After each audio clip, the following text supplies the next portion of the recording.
Happy Juneteenth. I'm DaynaLN Knuckles, the People's Oracle. Welcome to your June, New Moon, Tarot, Astrology, channeling. Well, I don't know. This is your New Moon reading, and it's an eclipse. Speak up. Listen closely. That's what we're talking about today.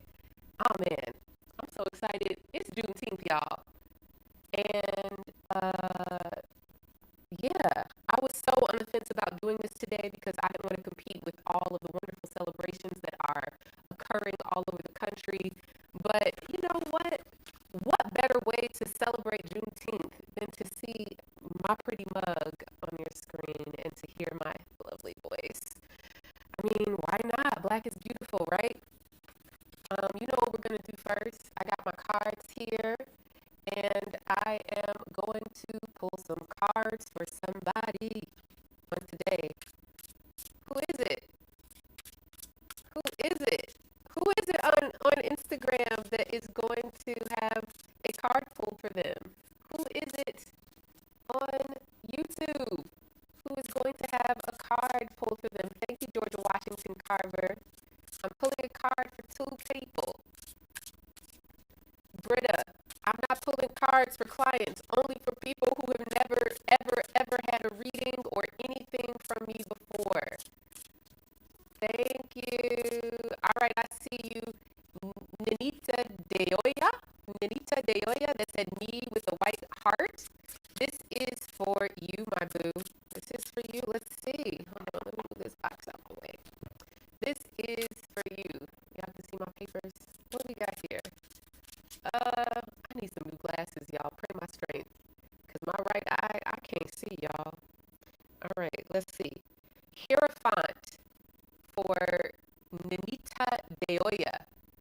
Yes, this is about institutions, colleges, universities, government institutions. Do you need a license? Do you need some paperwork? Do you need your passport? What is it? Hierophant can be talking about going back to school, some kind of interaction or interfacing with a government institution. Perhaps you need some paperwork or some proper something to go on. Hierophant can also speak to religious institutions and churches. So let's see, what is it about young institution? Seven of Swords. So I'm getting two different things here for you, Nanita Deoya. This is looking. The Seven of Swords here is a card of solving problems, generally problems that are of a technical nature.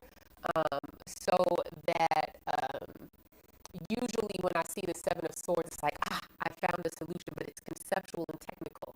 So this could mean that if you were considering applying for something, a government something, a scholarship, a degree program, a course, some type of learning environment, or again, anything where you're interacting with the government institution, the Seven of Swords is going to be telling you to go for it. And any difficulties or delays that you encounter in a technical aspect are ones that can be solved, and you probably don't need help. I'm wondering if there's some kind of Mercury retrograde, something going on with some mail that you're expecting, some information, some paperwork or something. This is a good sign that everything's kind of going to work out for you. You just might have to solve problems, do some research. Seven of Swords can also be about doing research. So again, yes to whatever you're doing, but also don't let any delays, technical glitches, lack of paperwork keep you from going forward, that you can figure it out and you can solve it. On my audio skipping? Okay, let me see what's happening here.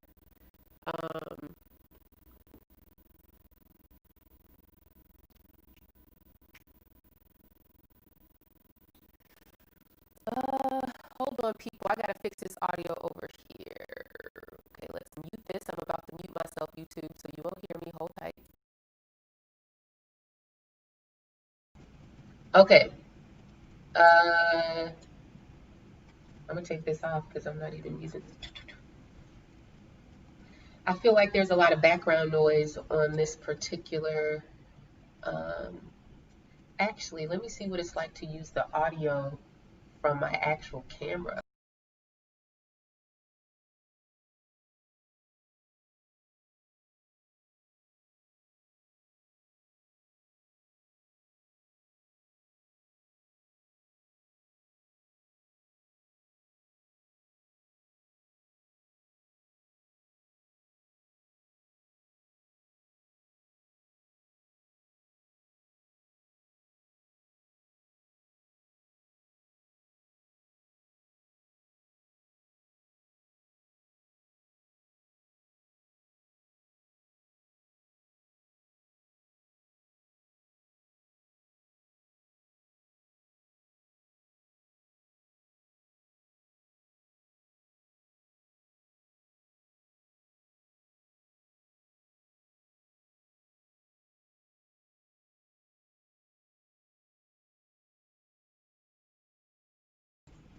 Okay, you all should be able to hear me now.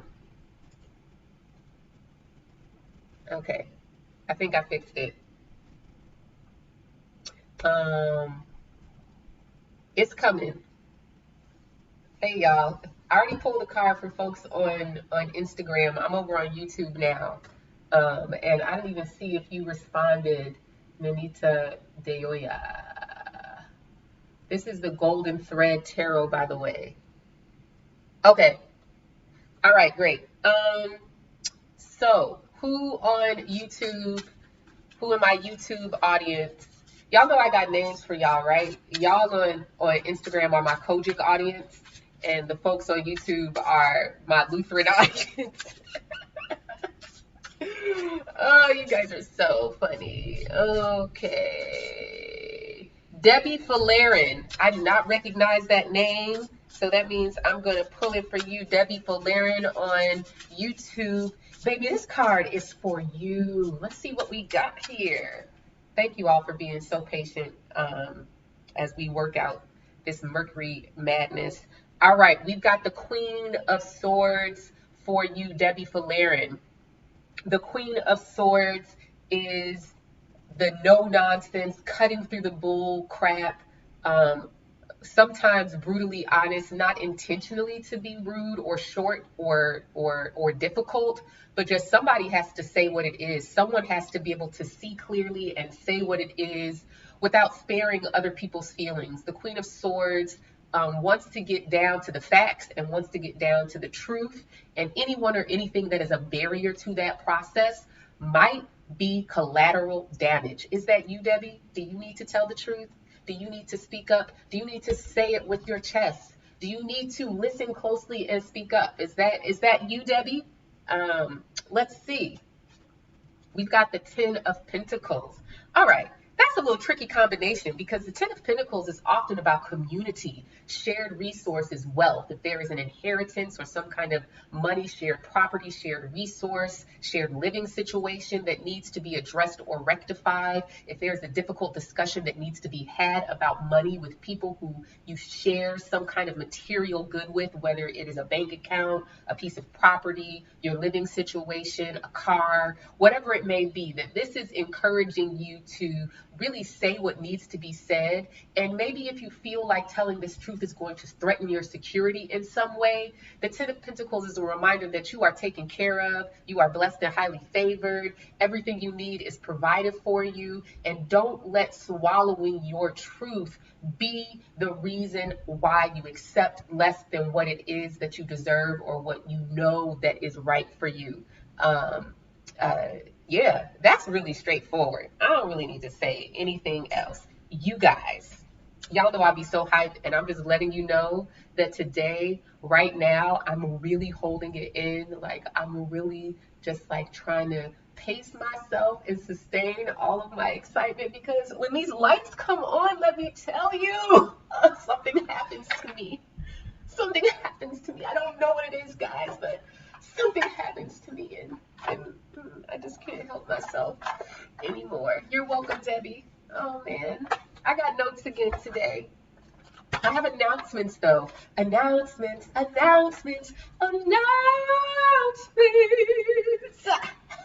All right.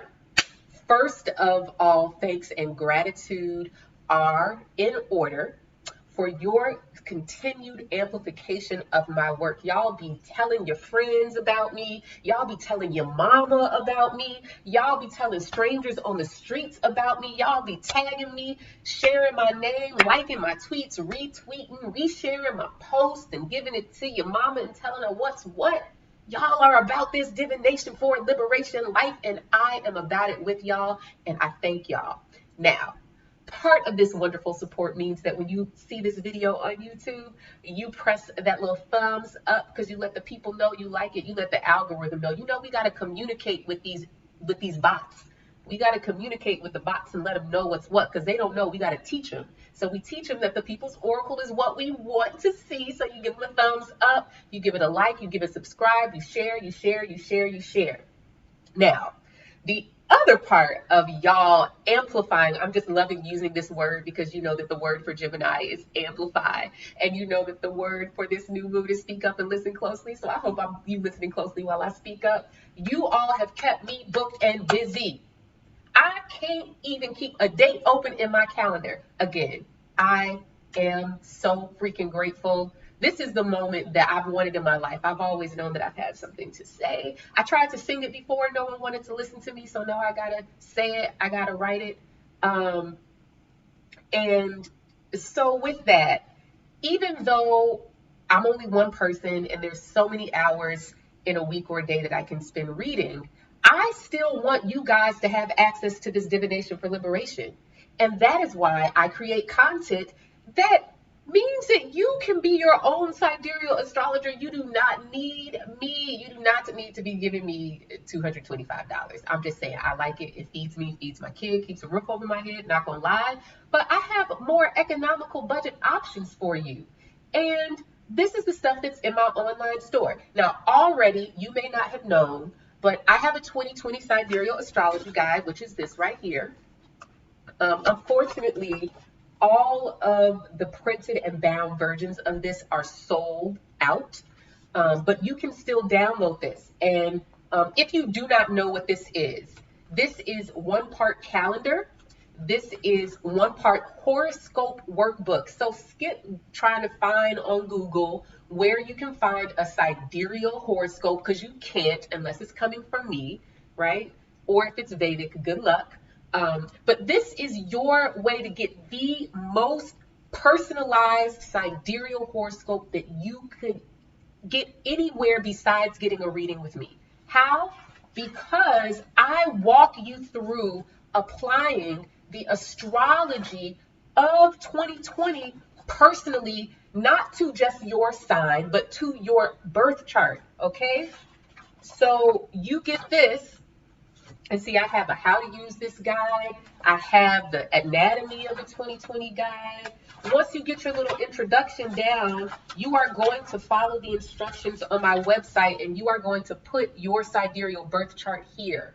And then you're going to follow the instructions laid out in here, notating where all the placements necessary for using this guide are. So that means you're going to write down the house placements of your planets, and you can use my charts here where I have signs and houses to interpret what that means.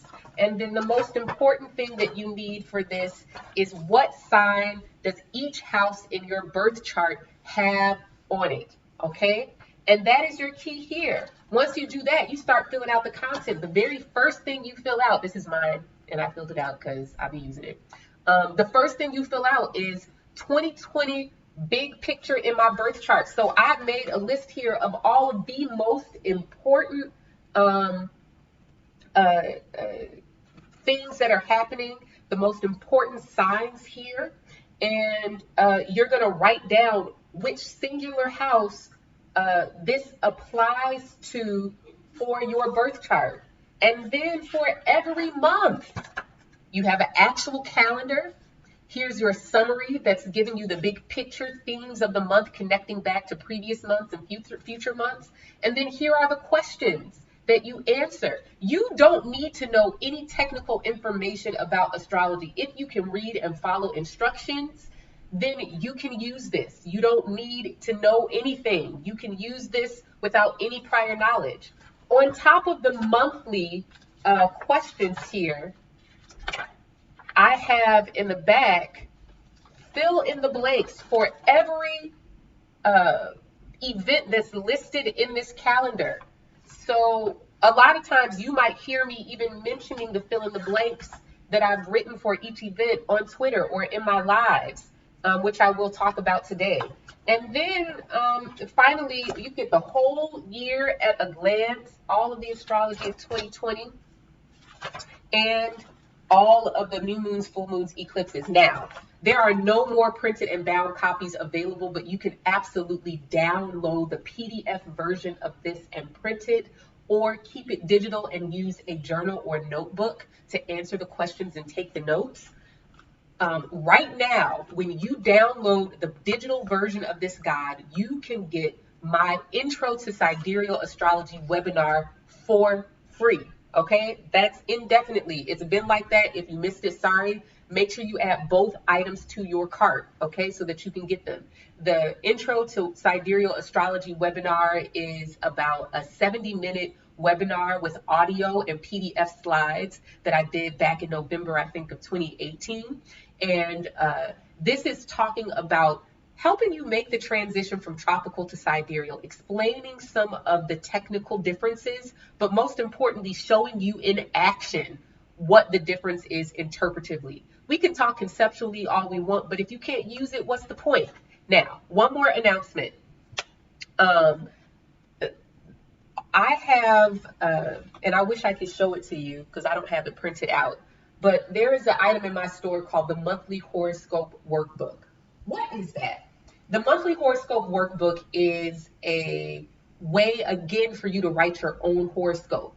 Once you really get into astrology, you begin to understand that there are different segments of time that we measure. So in the 2020 guide, my goal here is to connect threads of narratives and circumstances in your life from the beginning to the end of the year. So when you read the monthly summaries in this, you will see how one month's astrology connects to another month's. And the questions that I have written in order for you to answer are going to be tying together for you without you needing any technical astrological knowledge. If you answer the questions, then you're getting it done. Again, this is your most best horoscope that you can have because it's personalized to your birth chart and you're keeping track of the time. So what is the Monthly Horoscope Workbook?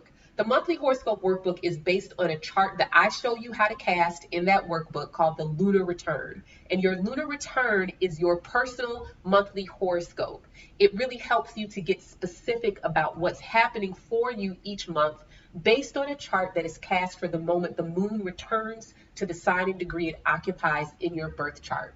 So in that workbook, I show you how to cast your lunar return. I show you how to interpret the lunar return. I even show you how to interpret the new and full moons in your lunar return so that you can get more and more and more specific. Again, this is the closest you can get to getting a personalized reading besides seeing me.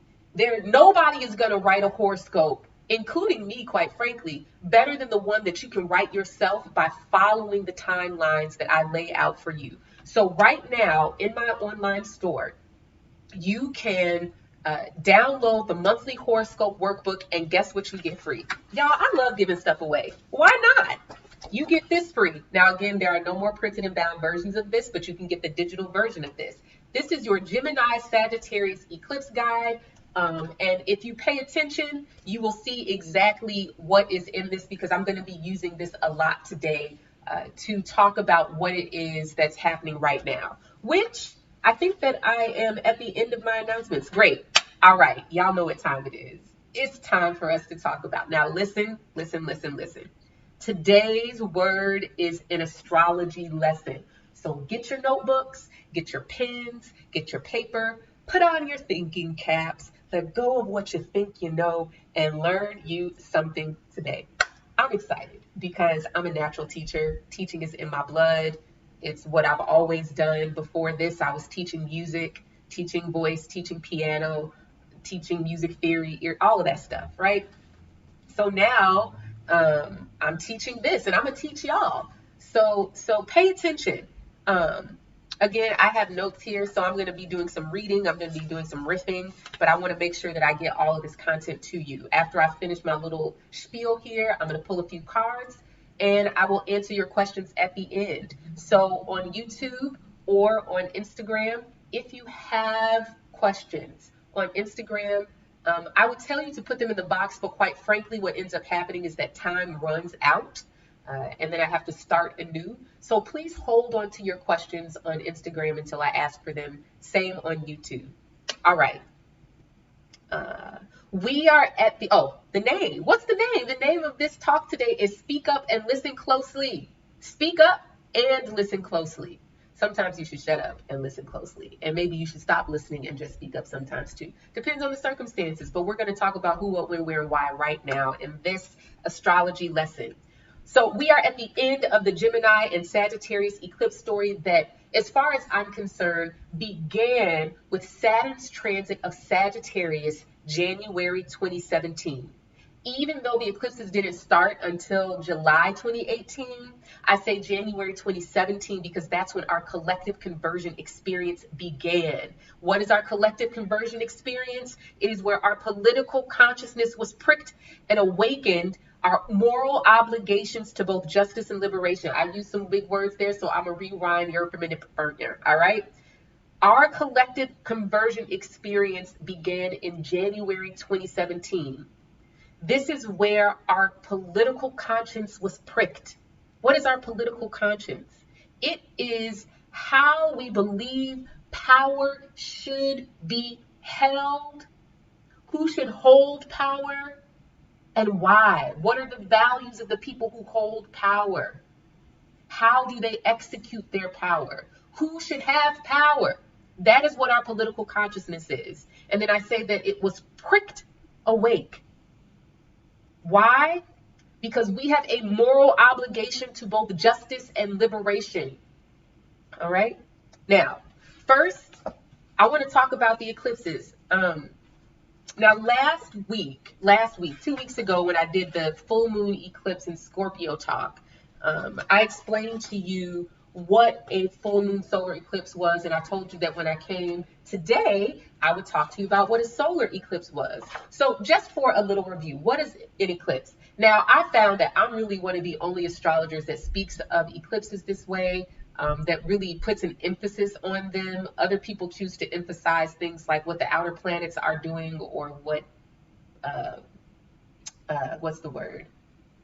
What's the little rocks? Asteroids are doing. But those things don't interest me.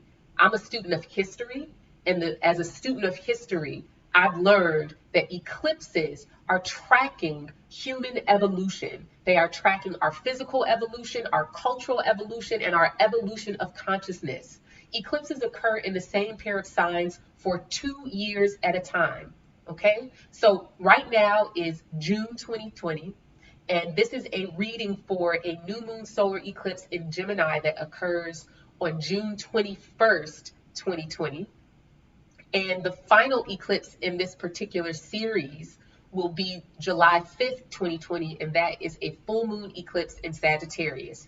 The first proper eclipse in this particular series was July of 2018, okay? So in this 2-year period, we are tracking the evolution, the cultural evolution, the physical evolution, the evolution of consciousness with regard to the signs Gemini and Sagittarius, okay? Now, there are 2 kinds of eclipses. I'm not going to go into what the technical explanation of an eclipse is. I did explain it a bit in the previous video, but you can go on YouTube and find this out on your own, okay? But I will explain to you what a new moon eclipse and what a full moon eclipse is. Okay, now last time we had a new moon, it was a full moon eclipse. And this brings sudden clarity. Somebody turns the light on, it reveals what was previously hidden and unknown. And so all of a sudden, as we culminated towards that eclipse on June 5th, 2020, all over the world, it was like, even though we had been saying it for years, we'd been marching for it for centuries, that Black Lives Matter, all of a sudden the lights came on and the world was like, oh, that's why Black Lives Matter. That's what it means. And subsequent to that, we have had the largest global movement of Black liberation to coalesce ever in history. I would say the only movement that would match the influence and the largeness of this moment would be Marcus Garvey's movement. Marcus Garvey had Black people all over the world, regardless of whatever other issues that he had, but he had Black people all over the world trying to come together on one accord of liberation. And unfortunately, at that time, there was not much solidarity from other races, cultures, and ethnicities. But now, because of the work that he did and so many others who have names before and after him. We stand on their shoulders and have this moment of solidarity, right? Where, again, we have this full moon eclipse where this sudden clarity came and we can see clearly that Black Lives Matter. We know what it means. It's a matter of survival, okay? Full moon eclipses provide aha moments. Okay, now we're going to have another full moon eclipse 2 weeks from now on July 5th, and we'll talk about it again in a different context, but just hold on to that for now. Now, new moon solar eclipse marks a definitive end or beginning as a person, place, or thing departs or enters your life. It is a time to walk away from a completed phase or cycle. The key with the solar eclipse is that something is being eclipsed from your life. A vacuum is created, and eventually something fills it back up. Solar eclipses and what is taken from your life can absolutely be sudden, but it is often a logical conclusion after months of change. So really, if we think in terms of timelines, we can put these 6-month timelines together where, you know, at one moment we have a new moon eclipse and 6 months later we have a full moon eclipse in the same sign, or vice versa, okay? Now, let's talk about the mutable signs. Let's talk about Gemini and Sagittarius. Now, when you get your eclipse guide for free with the monthly horoscope workbook, or you can just download it if you don't want the monthly horoscope workbook, but you get this for free. This is one of the tables in there. Now, this is something else that's in there, but this is a table in there where I am breaking down each of the mutable signs. So you'll see here we have Sagittarius, Pisces, Gemini, and Virgo. We have Jupiter ruling both Sagittarius and Pisces, and Mercury ruling both the Gemini and Virgo. And I just explained here, but I just want to lay out some of the themes that I put in this. I published this, I want to say late 2018. But I want to just read off some of the themes here because they're very relevant to what we've been dealing with over the past 2 years and definitely at present. So for the Jupiter side of mutable signs, which is Sagittarius and Pisces, we have culture, religion, philosophy, cosmology, civilization, ethics, morality, teacher, mentor, clergy, judge, lawyer. For the Mercury side, we have language, education, policy, and administration, curriculum, vocation, trade, profession, training, exam, books, mass media, social media, journalism, ritual, and ceremony. Okay, so those are just some basic keywords for what the signs might signify in a mundane sense, collectively out in the world. So when you get this guide, though, you'll do the same thing. You'll follow the instructions laid out on my website precisely. So you need to use whole sign houses and you need to use the Lahiri Ayanamsha in order to follow the instructions the way that I've set them out. And then you're going to fill out pages here as always, and there's always instructions. I have significations for the houses here and a little blank note page. Now, this is what I want to talk about right now. Okay. Essentially, mutable signs, which are Pisces, Gemini, Sagittarius, and Virgo, articulate the ways that humans change and adapt themselves and the world around them based on new information and experiences. I'm going to say that again. Mutable signs are Pisces, Gemini, Sagittarius, and Virgo. And the fundamental, the essence of the function of these signs is that they change and adapt themselves and the world based on new information and experiences.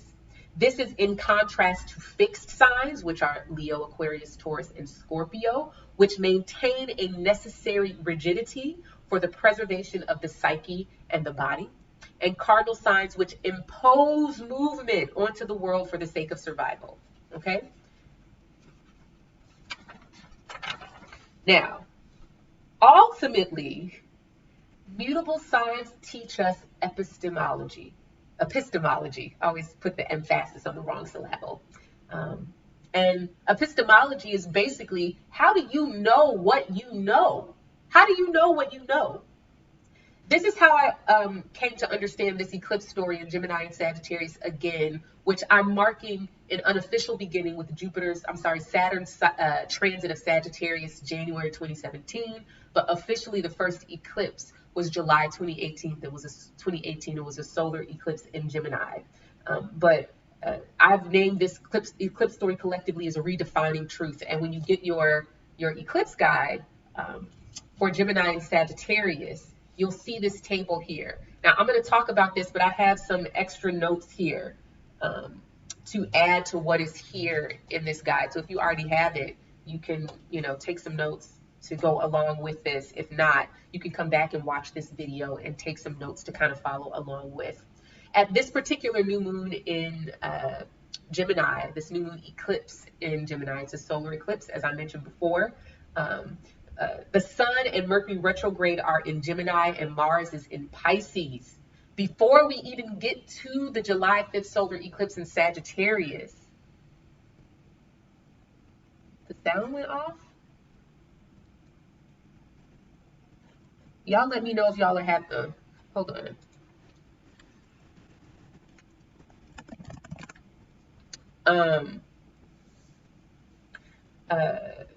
Before we get to the full moon eclipse in Sagittarius on July 5th, Jupiter is going to retrograde back into Sagittarius. Mutable madness. Thank you all. Mercury is messy, and so I'm doing my best to work with it. Thank y'all. Thank you. So where am I? I'm trying to talk to you guys about how 3 of the 4 mutable signs are going to be occupied over the next month. That's really unprecedented, and it's really an important moment. And really thinking about patterns and how frequently certain configurations can happen, this is really, really, really, really, really rare. Rare and unprecedented for me means we have the opportunity for something to happen that has never happened before. That means personally in your life, and that means collectively for us as a community and a society and a world. Having Mercury in Gemini and Jupiter in Sagittarius at the same time as we're having eclipses in both of those signs, again, unprecedented. I want to take this moment to break down to you these 4 mutable signs, starting with Pisces, where Mars is since yesterday. Mars in Pisces is so important because Mars is going to spend the majority of its retrograde journey in Pisces. So Mars really won't complete its transit of Pisces until December 23rd, 2020, although it's going to dip out and into Aries for a few weeks this fall, okay? Again, remember this. Mutable signs are really teaching us epistemology. How do you know what you know, okay? For Pisces, now in here I have understand or intuit. I've written here intangible, immaterial knowing. Okay, both instinct and intuition are the realm of Pisces. Instinct being the physiological, genetically programmed, triggered by environment response that our nervous system has to the world around us. And it is the information or knowledge that we glean or internalize from that we call instinctual knowledge. Intuition, on the other hand, does not have that emotional charge. It is a deep insight without the emotional charge and also without the logic or rationality. It is not because you sat down and deducted an answer, or it is not because you did an equation or you gathered material evidence, right? Pisces is about knowing with the body. I call that intangible knowing. Gemini, where the new moon solar eclipse is today, is knowing with words, speaking, writing. This is conceptual knowledge, okay? You know with Gemini because you read it, you wrote it, or heard it. Now, this is really important. The knowledge of Gemini, what we learn or what we can know based on the words or symbols that are words, it is not rooted in it does not have to be rooted in any real object or experience, hence it's conceptual. So this brings in the realm of imagination and being able to think of new language, right? To stand in for objects, concepts, idea, people, places, and things, experiences. Virgo. Oh, and for Gemini here, I have speak and articulate. I think that speaks very clearly for itself. For Virgo, we have material knowledge. This is sensate knowing. We know because we come into tangible contact with it. This is different from Gemini, because remember I just said Gemini does not have conceptual knowledge. I mean, Gemini is just conceptual knowledge, and it does not have to be attached to anything material. For Virgo, which is an earth sign, this is absolutely physically quantified with evidence. It also uses symbols, but it's literal. This knowledge is always rooted in real objects or something that's actually happening, an experience that's real, tangible, quantifiable. Finally, Sagittarius, where there will be a lunar eclipse on July 5th, 2020, is contextual knowledge. This originates from the intention of the will and the identity belief system. Identity is a belief system. Identity is a belief system. I got a word on that elsewhere on YouTube, so you should look for it. But I talk about identity being a belief system and it being weaponized against you. And I think that is so clear at this moment, that our political and racial identities are being weaponized. The myths that we've internalized about who we are and the groups that we belong to, and the way that those belief systems inform our politics, inform our political conscience, inform how we think power should be used, held, given out, who should have power, right? So the context for knowledge in Sagittarius is political, moral, religious, spiritual, and cultural. I don't like the word big picture because it's not very descriptive. Telescope. I don't like that. It's not very descriptive. I like very specifically to say what is informing the knowledge. It is religion, political, moral, and it's not without, it's not free from bias, as if big picture always means often means don't put your subjective opinion into it, that it's objective in some way. And that is definitely not the case. I don't believe that there is anything objective. The only thing that is objective is the consensus that we have agreed to. And it's not moral. There's no morality to objectivity. Objectivity is I mean, just speaking of epistemology and how you know what you know, objectivity is a way to, objectivity is very interconnected to power, and that objectivity, right?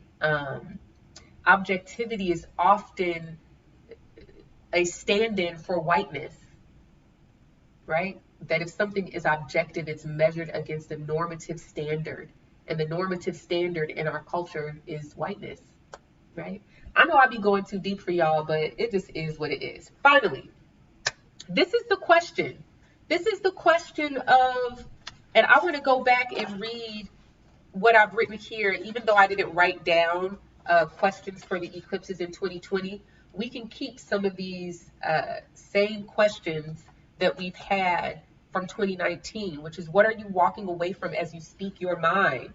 Okay. If I look in the 2020 guide here, of course I have a fill in the blank for the new moon eclipse. And it says, speaking up clearly or listen closely as you walk away or run towards. So these eclipses are eclipsing something from your life. Perhaps it's eclipsing away ignorance or whatever it was that was keeping you from coming into the full knowledge and truth of who you are, or what's happening in the world, or what happened to you, or what happened in your life, or what it is that you're about to embark on. This can be eclipsing something in your life related to the Gemini house topic. So again, if you have the 2020 guide or you're getting the eclipse guide, this will tell you which house topic Gemini is associated with, and you can see what changes are happening in that particular area of your life. These are my last questions, and I hope that you all can understand what I'm saying here. This is where it gets hard to talk about Gemini, because it is conceptual knowledge in and of itself, and that I'm speaking about it conceptually, and I'm hoping that it's rooted in something real for you. These are the questions I wrote. Do the words that you hear someone speak reveal what they know? This is a real question. Why do we assume that someone, one, has the skill and the ability to use language to speak what they know?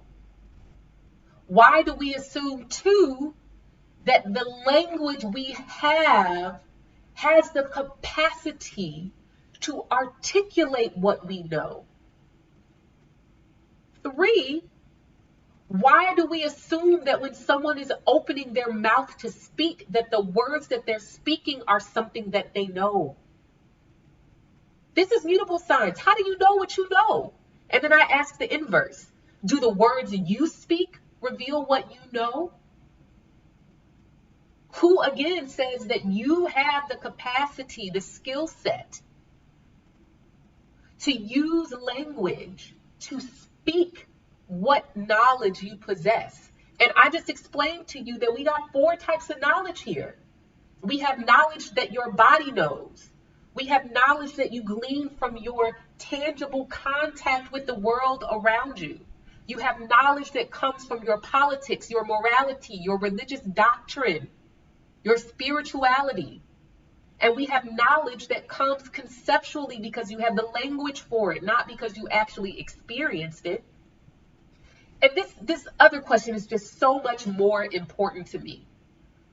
Who is to say that the language we have has the capacity to articulate what we know? Not everything can be translated into words. You understand what I'm saying? Words are inherently limited. Words themselves are a vehicle for political power. They are the primary instrument of oppression, because if you take someone's language, you take away their culture, you take away their knowledge, at least the verbal kind, right? Language shapes perception. That means that, again, I've given this example before. If I say, yo, everybody look at that dog across the street, you are not going to look across the street for a horse. You're going to look for a dog. If I say, I don't want to say it because y'all going to flag my video. But let me be quiet. I'm not going to say that. But y'all get my point. That language shapes perception. This is why it is absolutely critical that we call people what they name themselves, that we call people what they want to be called, for the most part. I'm speaking specifically to our capacity to name ourselves, and let our names be a symbol that shapes the perception of who we are. I'm talking about names of gender identity. I'm talking about changing our given names to a new name. I'm talking about the name, the gender pronouns that we identify with. This is why it's so important, because when you refuse to call someone what they name themselves, that means you refuse to see them as they see themselves, and you prefer to see them as you see them. And why do you prefer to see them as you see them? It's a power thing. You see what I'm saying? This is about power. They say words are power. Absolutely. Words are the primary vehicle for political power. Do you see how we are sitting around here arguing over whether we should reform, defund, or abolish the police? And how so many people have a vested opinion in using certain language because the language makes them uncomfortable, because the language strips the system of oppression from the power it has to oppress us. If I say defund the police, phrase that I've learned recently, that I just learned about, is that, and of course people who are in organizing know this, I'm not in organizing, I'm in this, but I appreciate their work and their teaching and constantly speaking up and teaching the rest of us that budgets, state budgets, school budgets, federal budgets are moral documents, that they are defining for us where our resources are going to go. They are defining for us power, right? I'm going to read what I wrote here because I got all off, but we're going to come back. Words are a vehicle for power. They shape perception, but they are not the only way to come into knowledge of something. Yes, words mean things, but each of the four mutable signs teaches us about the various ways to know something. And here's the important part right now in real time. The tension between these signs is important because it is through that tension that we come to truth. That the tension between what I conceptually know, what I have the language to articulate, the tension between that and what my intuition and instinct are communicating to me, the knowledge that I come into through my body. And this knowledge in my body, don't sleep on it because this is ancestral. This didn't start when you incarnated into the conscious being that you are. That you are the conscious being that you are because those before you survived. And so the knowledge that you have in your body is not of your own experience. It's not of your own in this real space and time. Your body is carrying knowledge for good of or ill from all of those who you know, all of those who you don't know, that you've come from. So don't sleep on that body knowledge. Don't sleep on that. That body knowledge is what tells us whether something is safe or dangerous. It what allows us to know when someone either does not possess the skill to use words to articulate what they know, or when they are intentionally using language to conceal the truth or what they know. We need that body language. We need that body knowledge. You understand? And Mars and Pisces going on for most of this year is so important. Don't let the words conceal from you the truth.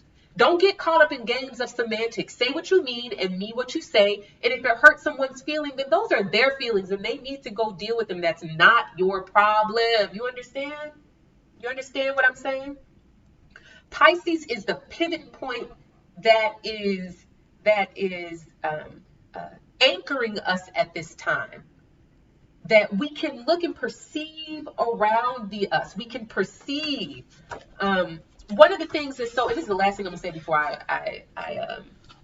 I draw these cards.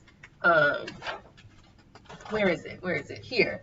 One of the things that I did in this eclipse guide, and I really hope you go download it because this is evergreen content. This has questions and essays in here. It's about 30 questions, I think, in here. And then this truth, what is this one? Integrity and accountability. These are so relevant to this moment. So I just want you to see what I wrote here, that between each of the mutable signs, there's an intersection. And so between Gemini and Virgo is intelligibility. In between Gemini and Sagittarius is honesty, right? And I've defined honesty as the integrity to externalize in symbolic form what it is that is happening internally.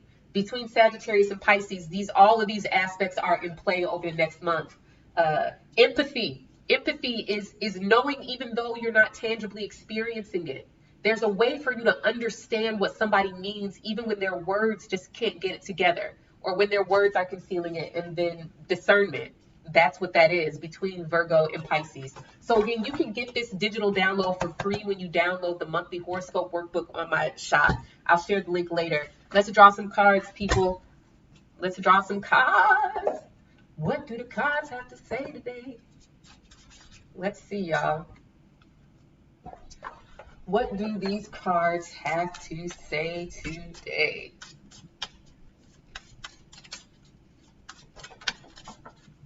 You did something, it repeated. I think somebody else is watching a different broadcast.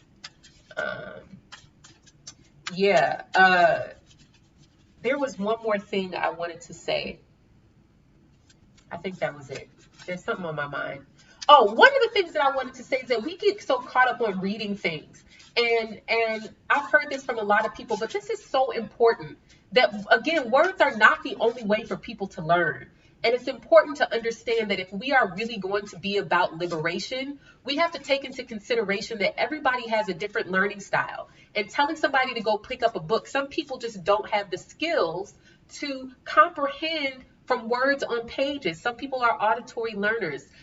Other people need dialogue. Other people need to have it experiential. So if we're really going to be about liberation, we got to stop telling people to go read. Yes, you assume that if people are on Twitter, they know how to read, but not everybody has those comprehension skills. Learning conceptually is only one way to learn. Knowing conceptually is not the only way to learn. You understand? In our culture, we value conceptual knowledge over other kinds of knowledge. Again, because it's a power thing. You cannot control people's instinct and body. So you cannot control what they learn from their own instinctual ancestral knowing. But I definitely can control what you learn if I decide what goes in the book, if I decide what is a valid topic of study, if I decide who has the power to teach, if I decide what you can know about any given topic, if I decide the language that you can tell a story in, then I have the power to control your knowledge. But I can never control your ancestral knowing. Can't do it. I can destroy all of your artifacts. I can steal all and ruin all of your ritual sites. I can build, I can build idols to capitalism all over your ancestors' graves. And guess what? I will never, ever, ever be able to take the knowledge that you can come into intangibly. I can never take that knowledge. This is so important. It is so important. So we must continue to fight for liberating language. We must continue to fight. That's what I wanted to mention, that Mercury is retrograde right now. I mean, this is just the most unprecedented eclipse lineup of planets I have ever seen. And it's important that we still fight these battles around language. That's why I called all of the Mercury retrogrades in 2020, which are all in air signs, language acquisition. Okay? It's so important that we continue to fight these fights. But we must also, continue the fights around reclaiming our bodies. And this is when it's going to get really into play. When we get to the solar eclipse in Scorpio, December 14th, 2020, I believe, that is a new moon, Sun, Mercury, Venus, Moon, all in Scorpio, trine Mars in Pisces. And I've already given you the name for that eclipse series. By the time we get to December, I will have a Scorpio Taurus eclipse guide. And those series is called Decolonizing the Survival Instinct. Listen, if you did not see my video from 2 weeks ago, not peace, but a sword, you are missing out. You need to get your life. You need to catch up. You're behind on your studies. Luckily, you won't get a grade. But at the same time, you know what you can know. Let me get a sip of water here. All right. So as you know, this is the Golden Thread Tarot. As I cut the deck, the card on the bottom is going to be our significator and reference point. What is the word? What is the word? What is the word? We've got the sun. Yes, I love it. The sun. This is about clarity, insight. My phrase for the sun tarot card is what you see is what you get. That means that when you look outside your eyes at what you're looking at, don't add nothing extra. Okay? Don't add nothing extra. You can trust that what you're looking at your eyes is real. I think that this is an important encouragement and motivation at this moment to really encourage us that the moment of Black liberation that we are so blessed to be alive for, this is real. It's happening. It's live and direct. Don't fall asleep because you're going to miss it. This is a once in a lifetime moment of liberation that has come through the sacrifices, the courage, the bravery of so many who have come before us. And guess what? If you're not Black, they've been fighting for your liberation too. Because you are oppressed too. You are oppressed by the identity of whiteness. Identity is a belief system. Go look at all them graphs of the states that voted for Clinton versus the states that voted for Trump, and how the states that voted for Clinton, they are flattening the curve for this virus, and the states that voted for Trump, the red states, are increasing the curve. Identity is a belief system, and it got you out here crazy not wearing a mask because you think that somebody is taking something from you. What are they taking from you? Aliveness? Okay. Anyways, The sun, though, is about clarity. It is about consciousness, presence of mind. It is being right here, right now, fully present and aware about what's going on. And it's really about trusting that what you see is real, that what you are looking at. That's what I wanted to say. Oh, I knew it was something. I wanted to talk about Gemini, and I think it is so important with this card here. I like to think of each sign having a wound and a gift. And the wound of Gemini is not being believed, okay? The wound of Gemini is you see or interpret something in a certain way, and either people outright call you a liar, even though you know it's true, or they invalidate you by ignoring your interpretation or telling another story that is contrary to yours. So the wound of Gemini is not being believed. But the gift of Gemini is verbosity. It is dexterity and adeptness with language. It is the ability to learn how to say it differently. Because if people don't believe you, maybe you try to say it again in a different way and you get some new words. But it's also this lack of trust in your own interpretations and your own identity. It's this taking on the belief systems in the form of identity of other people as a means to interpret what's happening to you. And so part of our work at Gemini is to reclaim language that allows us to reclaim our identity. I'm going to say that again. The work of this eclipse is to reclaim language that allows us to reclaim our identities. If you only see yourself through the eyes of other people's languages, they have the power to make you or break you, right? So stay up with these fights about language. Absolutely. All right, let's see what else we've got here. We've got the High Priestess. Oh, man, what a great theme around. How do you know what you know? We've got the Eight of Pentacles. And this is the Lovers. All right, this is quite a fascinating. There's such a dual theme in these cards. The High Priestess is dual in nature. The Lovers is dual in nature. And then we have this staid kind of very solid and secure Eight of Pentacles. So let's start there with the Eight of Pentacles.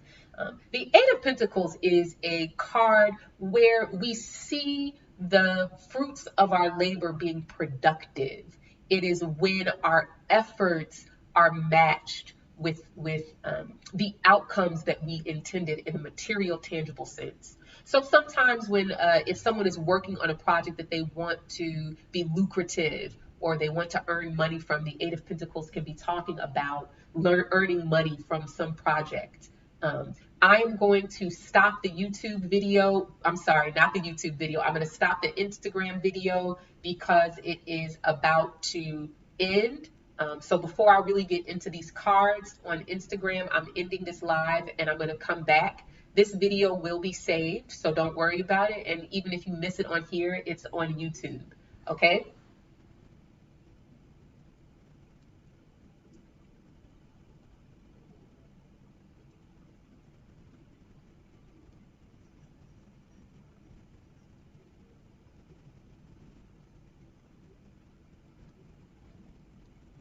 Hold on, YouTube. I just want to put this video up. New Moon Eclipse.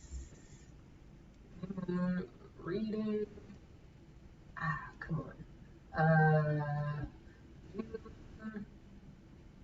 Moon 2020 is the eclipse. Speak up and listen closely. Okay. All right. Coming back to go live again. All right. Okay. Thanks for your patience. I know, Scotty, I give up on IG too, but because there's an audience there, I do it for these people because for some people YouTube doesn't work, and if one of these fails, I always have one. Okay, so where we were, sun on the bottom as context, trusting your eyes, believing what you see. That is the sun. And I talked about the wound of Gemini as being not believed, right? Having your interpretation of events being discredited, being called a liar, being gaslit, everyone else believing something else differently than you. And then we got to the High Priestess, the Eight of Wands, and the Lovers. I'm not the Eight of Wands. This is the Eight of Pentacles. Sorry about that. So I was talking about the Eight of Pentacles as a card of productivity, of where our efforts are reaping rewards in the sense of finding a method or a process that is successful, that creates your intended outcome materially. So there's something here about us being steady on the grind. That's the phrase I want to use. Steady on the grind. Isn't that Erykah Badu? Yeah, Eight of Pentacles is steady on the grind. Although I hate that word because it's a very capitalist word. Grind now, sleep later. It's like, no, I'm going to bed. No, seriously though, steady on the grind with the Eight of Pentacles is just talking about be not weary in your well-doing. You will reap what you sow. Don't give up. What is another one? We must work while it is day. All of these moments of striking, right? That's a really good one. Striking while the iron is hot, meaning that this moment in your life is primed for progress. The moment it's having the tools on hand and being able to use these tools successfully. The High Priestess and the Lovers, these cards are giving me the work today. I don't really like them, not because of I feel they're bad, but it's just an odd combination. So let's talk through them.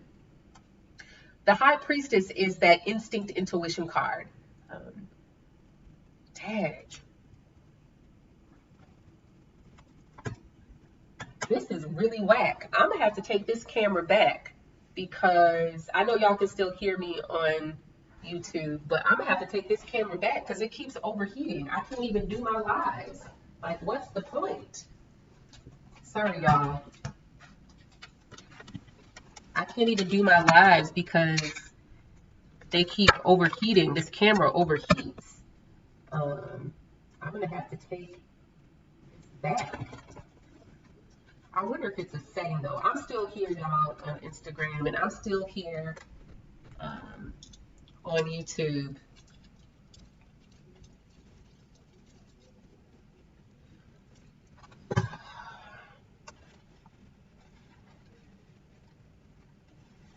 Why did I unplug this? Doggone it. Hold on, y'all. Hold on, I'm coming. I'm still here, y'all. Hold on.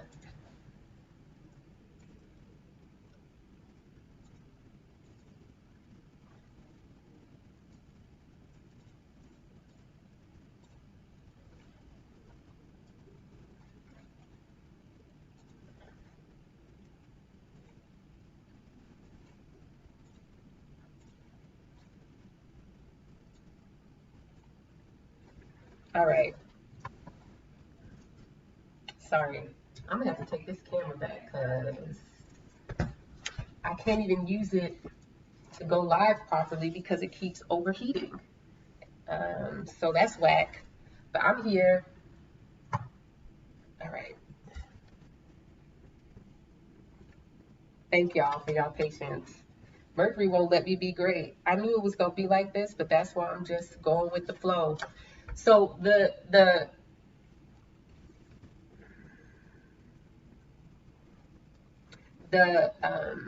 High Priestess here is a card of intuition and instinct that I just described when I was talking about Pisces.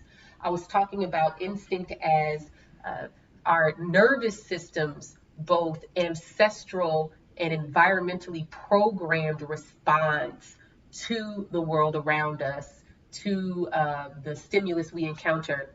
And then I talked about intuition, though, as this knowing. It's a deep insight that is not a consequence of logic or reason, nor does it have the emotional charge that comes with instinct. Instinct triggers your sympathetic nervous system. It puts you in fight, flight, or freeze mode. It's often connected to a story of identity, and that maintaining that story of identity is the reason or motivation for how you respond to that stimuli, respond to your nervous system being triggered in that way. But intuition is a deep knowing. It is this knowing that yes, it comes through the body, but it does not have that emotional charge that triggers us associated with it. You understand what I mean? It does not have that feeling of being triggered. So the high priestess really asks us to balance both of those things. What is it that you know based on not any logic or evidence in front of you? And this is so important for me, because before I've talked about how important it is for oppressed peoples to be self-determining and to maintain a rich a rich imagination that allows them to conceptualize something that they have not materially experienced before, or something that they don't actually have evidence for. And that the work of liberation of all oppressed peoples relies on this conceptual imagination to come up with the shape of freedom for which they have no material mold. They come up with a conceptual shape of freedom. So I think on the other side of that is talking about the importance of intuition and the importance of the inner intangible knowing that does not rely on logic. Because again, if we were to rely on external evidence for everything that we know, there would just be some things that are impossible to know. I would never be able to discern your intentions, because if you're looking at me with a smiley face, you must be happy. Or if you're telling me something denigrating with a laugh, it must be funny. I lose my nuance. I lose my contextual knowledge and my intangible knowing if I'm just relying on what it is that I see literally with my own eyes. And so the high priestess is really talking to us about the importance of, don't get caught up on what somebody is saying to you, that you lose the truth, you lose the nuance, you lose the deep meaning and the context. And the context is absolutely historical, absolutely political. Who maintains power by aligning with the words that a person says? Who maintains power by interpreting what you hear a certain person say? You understand what I mean? That should be your question about everything. Who holds on to power? Who gets to maintain power, and why? Do you have a vested interest in this person maintaining power, in this institution, system, or structure maintaining power? We must rely. I mean, I said this and I tweeted this, that our intangible knowing is absolutely our secret weapon at this moment. That if we were to rely solely on what so-called polls say, if we were to use the frequency with which the news media speaks about Antifa or speaks about white nationalists, we would assume that the majority of people in America are white nationalists or white supremacists or Klan members, because they talk about it as if those are the only people who are present in this country, that their opinions are the most important. So don't let the way that the news media is talking about this moment, and don't even let the fact that they stopped talking about the protest make you think that the protest has stopped. Again, what is the power structure that is being maintained by telling a story a certain way? Okay? That we must really, really check the impulsiveness and quickness with which we amplify stories, narratives, words, and language. That again, what is the power structure that we're upholding with this? And why? Who has a vested interest in telling a certain story a certain way? That just because it's in the news doesn't mean it's true. And just because all the news is talking about it doesn't mean that it's the most important thing. What is the internal reference point, your internal compass that determines the value of information that you encounter? That is the high priestess, right? The high priestess does not get caught up on what things appear to be or the literal interpretations of things. The high priestess knows when to be literal and when to be symbolic, when to use intuition and when to take things at face value. And so again, we are being challenged to redefine truth by changing the way that we process and encounter information.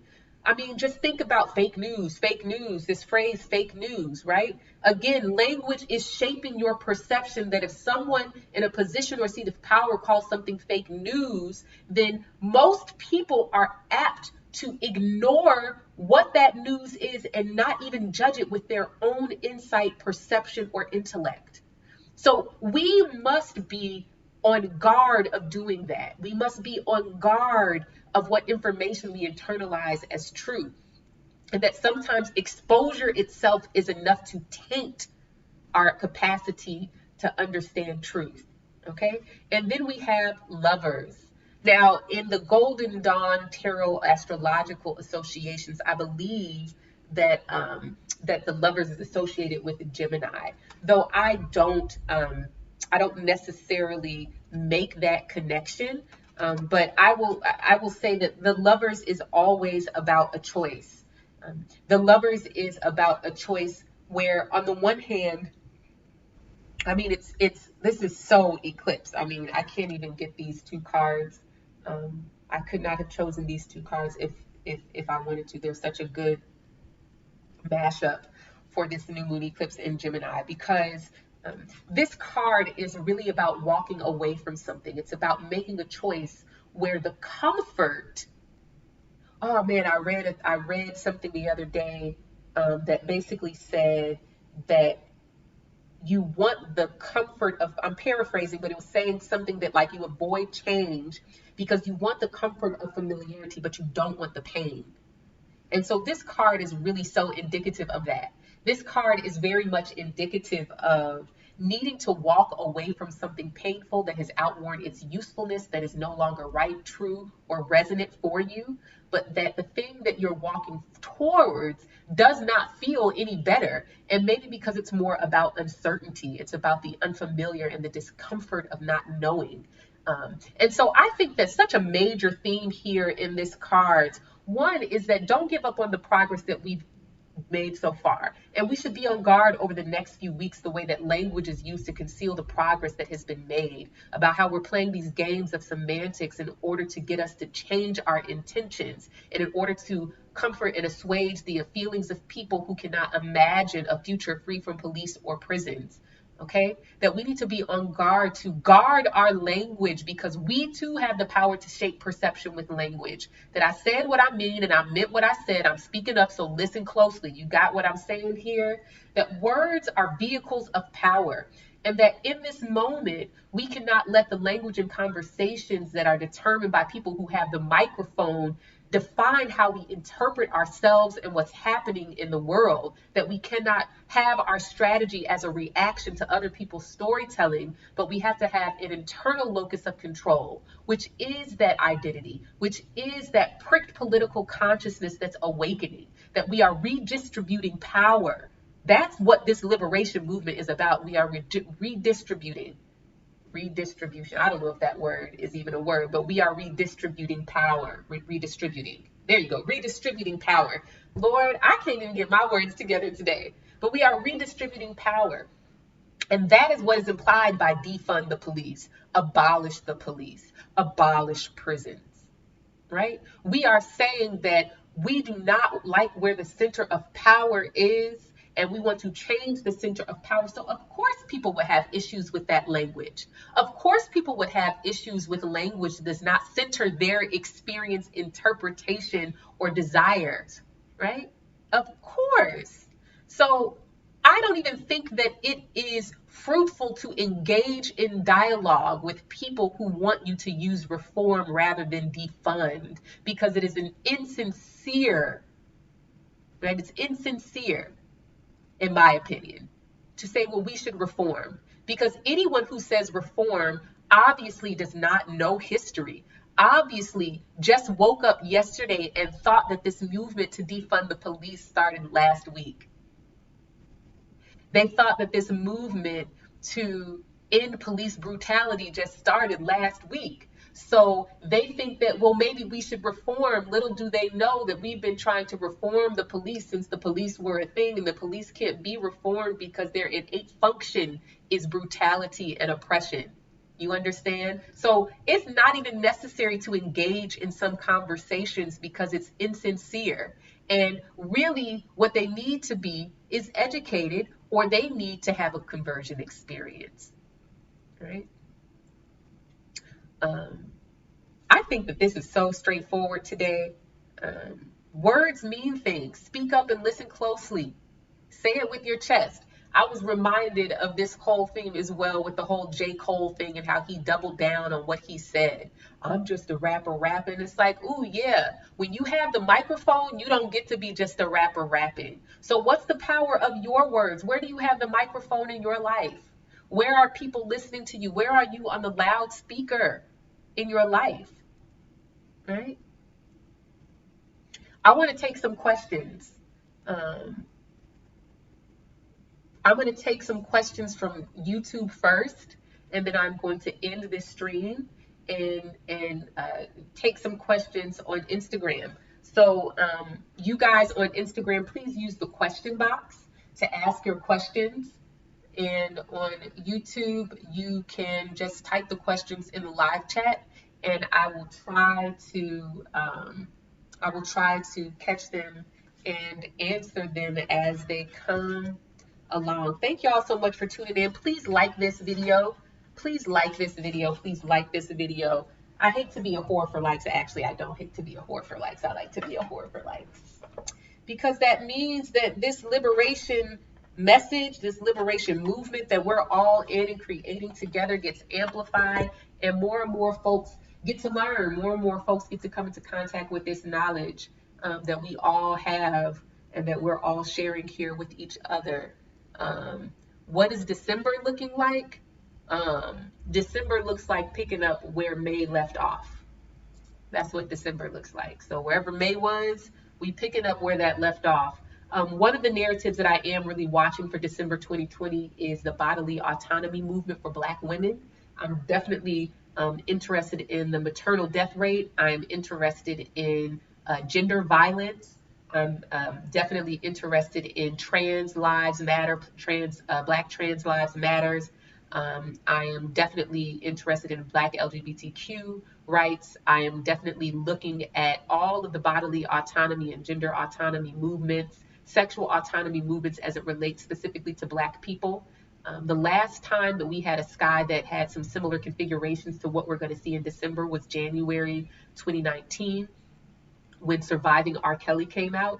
So I would imagine that at that time we might see some progress on that particular story and the women who were involved in that. I would imagine that especially over the course of the year, the closer that we get to December, there's going to be a lot more revelations about sexual violence and gender violence, violence against trans folks. We're going to be seeing so much about the Black maternity death rate. All of those things are going to be really in focus the closer that we get to December. So all of you people who are working in reproductive justice, this is your moment. People are going to be paying attention and ready and ripe. This is the next phase. I just watched a video of Angela Davis. I'll put the link in the description of this video on YouTube. But I just watched a video that Angela Davis did, I believe in January of 2019 at the University of New England. And she was talking about the roots of the gender violence movement, the campaign. She was talking about the roots of the history of campaigns against gender violence. And I always say that Angela Davis is the queen of why do you think everything started with Black people? In this TED Talk, I will, right? I mean, that's her whole Race, Gender, and Class, the book that she wrote, talking about how the movement for Black, how feminism is rightfully the domain of Black women and started well before the suffrage movement in the late 19th century, early 20th century. But in the video where she did this lecture, she was talking about the history of movements against gender violence and how academically it's always started in the 1950s and 60s with a kind of white middle class feminism that sought to make women equal to men in every area. But she goes back to actually Rosa Parks and the work that she did with the NAACP for a woman who was sexually violated in a very violent way by a gang of white men back in, I believe, the 1930s, 40s, 50s. I can't remember. But she went down to Alabama, I believe. And so she does a really great job of really talking about how this capacity to even imagine a world free from gender violence is the domain of Black women. And any story that we tell about the beginnings of those movements should start with Black women. I love Angela Davis. I'll share that video, but that's really where we're headed for December. When we are watching the fixed signs, we're watching race, gender, and class and the power dynamics of survival. We are talking about, bodily autonomy, abortion rights, reproductive health rights, all of that stuff. Okay, let's see. I'm trying to see what other questions here. Thank you so much. You're welcome. What's your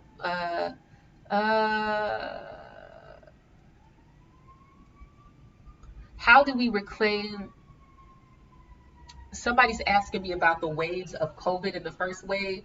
The second wave isn't over, so I don't even know what a third wave is at this point. They might just merge. A third wave would look like if it reemerges in a major way in the places where we've already flattened the curve. That answer was to Kayshell Boone.